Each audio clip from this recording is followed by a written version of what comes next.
নমস্কার বন্ধুরা, আমার সাধারণ রান্না চ্যানেলে তোমাদের সবাইকে স্বাগত। আজ আমি মুগ ডাল নারকেল কিশমিশ দিয়ে তৈরি করব।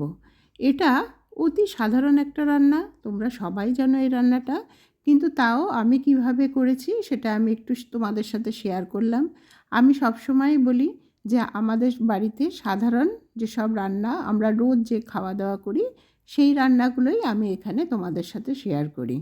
যারা নতুন রান্না শিখছে তাদের হয়তো একটু সাহায্য হলেও হতে পারে, তারা যদি কিছু উপকার পায় এর থেকে, তাহলে আমি নিজেকে ধন্য মনে করব আর আমি খুব খুশি হব। দেখো, আমি প্রথমে মুগ ডালটা একটু লবণ আর হলুদ দিয়ে আর কাঁচা লঙ্কা দিয়েছি, দিয়ে সেদ্ধ করে নিয়েছি কুকারে। এটা আমি 2টো সিটি দিয়েছি। এরপর কড়াই বসিয়ে দিয়েছি গ্যাসে। গরম তেলের মধ্যে আমি প্রথমে নারকেলটা ভাজবো। নারকেলটা আমি আগেই কুচিয়ে রেখেছিলাম, আর কিশমিশটাও আমি জলে ভিজিয়ে রেখেছিলাম। জলে কিশমিশ ভিজিয়ে রাখলে বেশ একটু ফুলে ওঠে।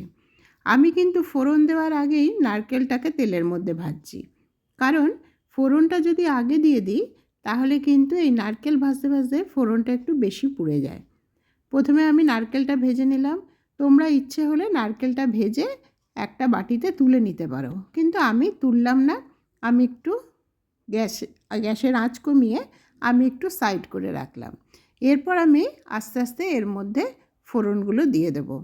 আমি গোটা জিরে, তেজপাতা, শুকনো লঙ্কা ফোড়নে দিয়েছি, আর গোটা গরম মশলা গুঁড়ো না, আমি একটু থেতো করে নিয়েছি। থেতো করে এর মধ্যে ছিল লবঙ্গ, দারচিনি আর ছোটো এলাচ। এটা আমি একটু থেতো করে নিয়ে ওই তেলের মধ্যে দিয়ে দেব। তারপরে আমি কিশমিশগুলো দিয়ে দিয়েছি। কিশমিশগুলোও একটু নাড়াচাড়া করে এরপরে আমি একটু জিরে গুঁড়ো আর একটু আদা বাটা ওর মধ্যে দিয়ে দেবো।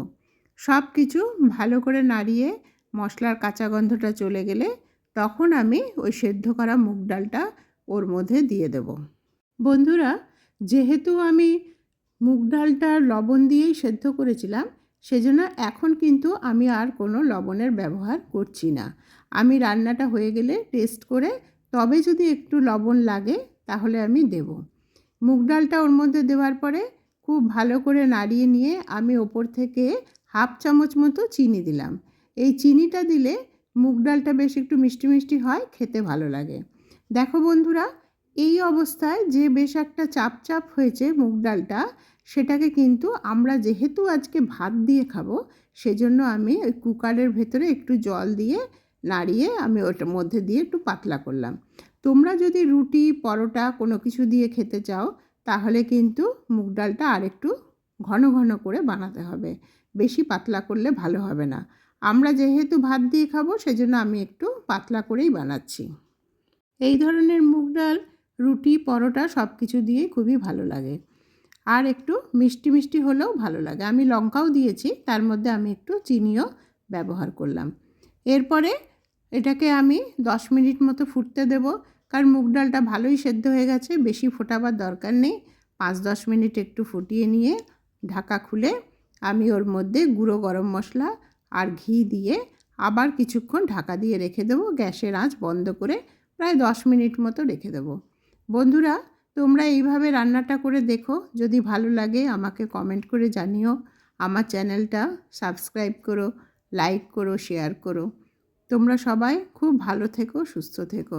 দেখো, মুগ ডালটা দেখতে বেশ ভালো হয়েছে, টেস্টও কিন্তু আশা করি খুব ভালোই হবে।